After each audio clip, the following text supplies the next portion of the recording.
F22 ครับแรปเตอร์นะครับลำนี้สร้างเองนะครับบินเองครับโมนะฮะนี่ไฟท้ายรถจักรยานนะครับติดนะใช้หนังยางมัดครับง่ายๆเจาะรูหนังยางลงเลย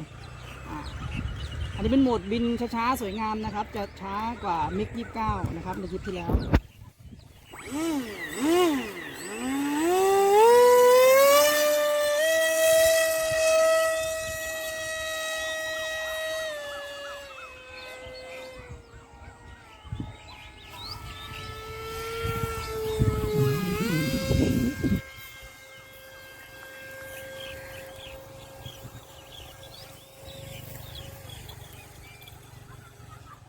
บินช้าๆครับนี่สวยงามนะ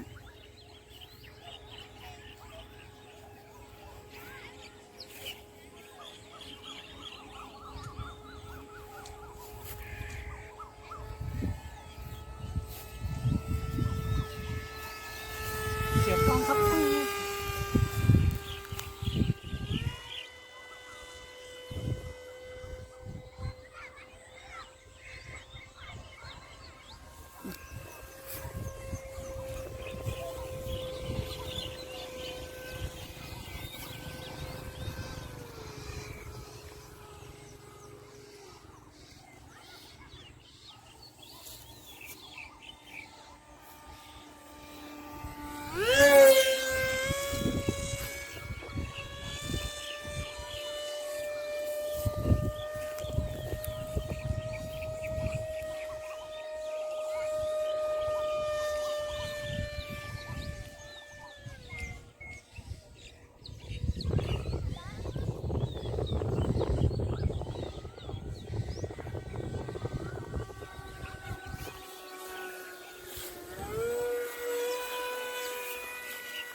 อีกรอบนึงนะครับรอบท้ายแลนดิ้งลงแล้วนะครับ